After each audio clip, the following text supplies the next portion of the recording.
The Mahabharata of Sri Krsna Dvaipayana Vyasa, Adi Parva, Part 6.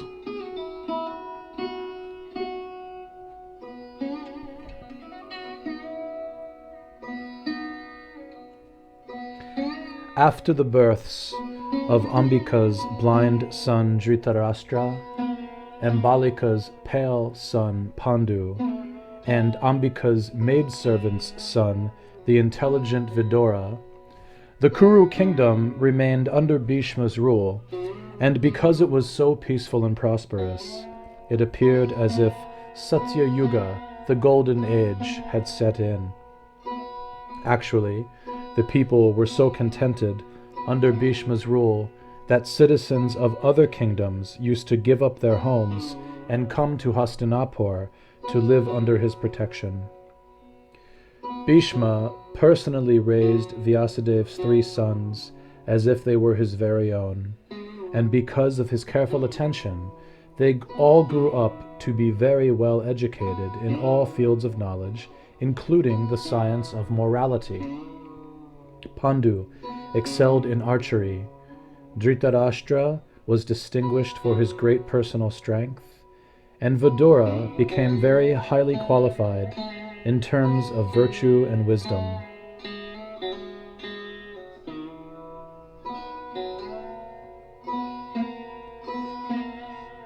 When the 3 boys became grown, Pandu was installed as king because Dhritarashtra and Vidura were disqualified on account of blindness and Shudra birth, respectively. Then, one day, Bhishma approached Vidura and suggested the names of 3 girls whose families he felt were suitable for becoming allied with the Kuru dynasty through marriage. Vidura was agreeable to whatever his uncle thought best, and so Bhishma first of all sent a messenger to Subal, the king of Gandhara, asking that his daughter be given in marriage to Dhritarashtra. The princess Gandhari had received a benediction from Lord Shiva that she would give birth to 100 sons, and besides this, she was very exalted in character. Thus, at first, Subal hesitated to give such a highly qualified girl in marriage to a blind man. Finally, however, he gave his consent because of the great prestige that the Kuru dynasty enjoyed. When Gandhari heard that she was to be married to a blind man, she was so chaste that she voluntarily covered her eyes with wrappings of cloth, just to follow her future husband's destiny. Subal's son Shakuni brought Gandhari to Hastinapur, and the marriage took place with great pomp under Bhishma's direction. After the wedding, Shakuni returned home, and Gandhari soon pleased her superiors very highly by her gentle nature and good behavior. Gandhari was the ideal chaste wife, and in her speech she would never even refer to any other man than her husband or her superiors. Now the Yadu king, Shurasena, the father of Vasudev, had a daughter named Pritha who possessed unrivaled beauty. Out of friendship, Shurasena gave Pritha to the childless Kunti Bhoja, who was the son of his paternal aunt, so that he could raise her as his own daughter. Because of this, Prithu also became known as Kunti. In her youth, Pritha, or Kunti, pleased the great sage Durvasa Muni by her meticulous service. Foreseeing that Kunti's future husband would meet with an untimely death, Durvasa granted her the benediction of being able to summon any of the demigods for the purpose of begetting children.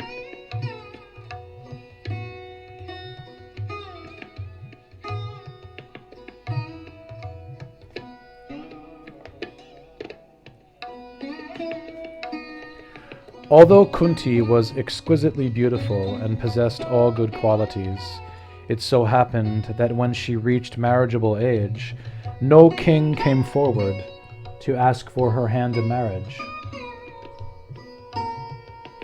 Kunti Bhoja, her father, then arranged for his daughter's Swayamvara and invited numerous kings and princes to attend. When Kunti entered the assembly and saw how the splendorous Pandu outshone all the other Kshatriyas, she became very agitated at heart. While quivering with emotion and bending her head downward due to shyness, Kunti approached her chosen one, Pandu, and placed the marriage garland around his neck. The other kings present there then returned home without a fight, and the marriage of Pandu and Kunti was joyfully performed by Kunti Bhoja. Sometime after Pandu's return to Hastinapur, along with his newly wedded wife, Bhishma desired that he should have a second queen. For this purpose, Bhishma took his army and ministers and went to visit Shalya, the king of Madra. Shalya provided Bhishma with a royal reception, and then, when the two were comfortably seated together, he asked the Kuru hero to disclose the purpose of his visit. Bhishma then said, "I have come here in the hopes of obtaining your sister for becoming Pandu's second wife." Shalya replied, "It is our family tradition that we give a girl in marriage only after receiving gifts and great wealth in return." Bhishma was prepared for this, and so after giving Shalya much gold and jewels, and many valuable animals as well, he took Madri back to Hastinapur. At the auspicious moment, Madri was wedded to Pandu, and thereafter the Kuru king began to enjoy himself to the limit of his desires in the company of his two beautiful wives.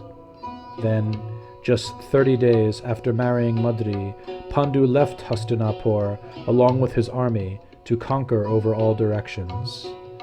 The mighty Pandu king proceeded to vanquish many heroic kings in battle, and after thus subjugating numerous kingdoms, he became regarded by all as the greatest monarch on earth. Then, when Maharaj Pandu finally returned to Hastinapur, the citizens welcomed him with great satisfaction, for they considered him to be equal in all respects to his great ancestors Shantanu and Bharata.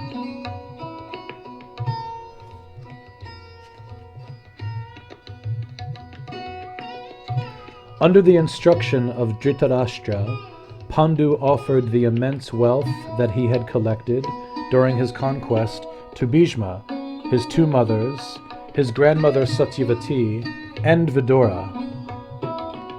Then, sometime thereafter, Pandu permanently retired to the forest along with his two wives. During this time, Dhritarashtra used to send servants to his younger brother, bearing all kinds of enjoyable articles, so that he could pass his time happily in the forest. Meanwhile, Bhishma came to hear that a king, Devaka, had a very beautiful daughter who was born from a Shudra wife.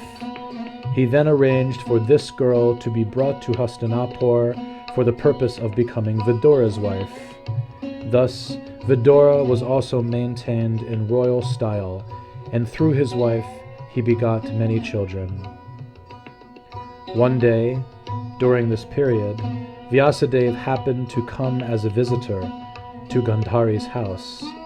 The rishi was very hungry and exhausted as well, and so when Gandhari offered him a very nice reception, he became highly pleased and granted her the benediction of having 100 powerful sons. Then, some time later, Gandhari became pregnant, and she continued to carry the embryo within her womb for 2 full years without there being any sign of delivery. This made Gandhari very anxious, and when she heard that Kunti had given birth to a glorious son, she became almost mad with jealousy. Due to envy and anger, Gandhari lost all reason, and in a fit of impatience, she struck her abdomen with her fist. As a result, a mass of flesh that was hard like an iron ball came out from her womb.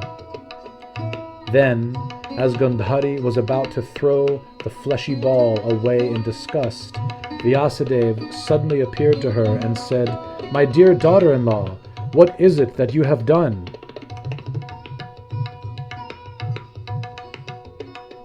Gandhari frankly replied, "Due to my jealousy of Kunti's good fortune, I became so upset that I angrily struck my stomach with my fist. Now, since this useless ball of flesh has come out of my womb, I can understand that the benediction of 100 sons which you have given me is of no value." Vasudeva then said, "My dear Gandhari, my words can never prove futile. Bring me 100 clay pots, and in the meantime, sprinkle some cool water over this ball of flesh."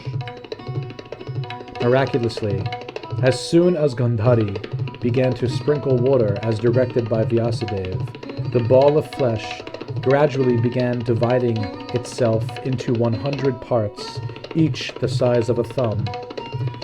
These were then placed into clay pots that were filled with ghee and stored in a secluded place.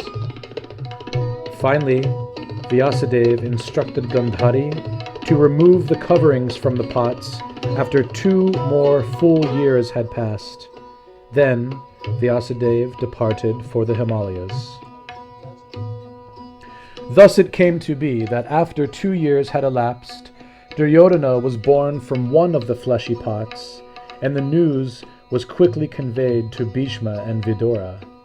As soon as Duryodhana emerged from the pot, he began to bray like an ass, and upon hearing this sound, all the asses, crows, vultures, and jackals responded with their respective cries. Along with this uproar, violent winds began to blow, and numerous other evil omens were clearly visible. Yudhishthira had already been born to Kunti, and it so happened that Kunti's second son, Bhima, was born on the same day as Duryodhana. Dhritarashtra became very fearful upon hearing his son bray like a donkey, and so he anxiously summoned Bhishma and Vidura, as well as many learned brahmanas. He then inquired, "O learned personalities, Yudhishthira is certainly the eldest Kuru prince, and he is thus the rightful inheritor of the royal throne. Still, I want to know whether my son will ever get the chance to become the king after Yudhishthira, the son of Kunti." As soon as these words were spoken, jackals began to howl. Taking note of this, Vidura and the learned brahmanas replied, "O king, the aggregate of fearful omens that we perceive surely indicates that your son will become the exterminator of your dynasty. You had better abandon your son without hesitation for the welfare of not only your dynasty, but the world." However, due to staunch affection, Dhritarashtra was not able to accept the good advice of Vidura and the brahmanas. Then, within the period of 1 month, the rest of Gandhari's 100 sons were born, as well as 1 daughter. During Gandhari's pregnancy, Dhritarashtra had also begotten another son named Yuyutsu by having connection with a Vaishya maidservant. It was already explained that the lump of flesh that had come out of Gandhari's womb was divided into 100 parts. Thus, one may wonder how a daughter could have been born along with the 100 sons. What had happened was that just at the time when Vyasadeva was engaged in sprinkling water over the lump of flesh and dividing it into 100 parts, Gandhari began to feel within her heart the affection that a mother has toward her daughter. Understanding this, Vyasadeva desired to fulfill Gandhari's desire, and so after dividing the ball of flesh into 100 parts, he informed her that there was still one more remaining piece that was meant for becoming her daughter. Vyasadeva then called for another clay pot filled with ghee, and thus it came to be that Gandhari's daughter, named Dushala, was born. Being the last child to emerge from the clay pots, Dushala was younger than her brothers. Later on, Dhritarashtra gave her in marriage to Jayadratha.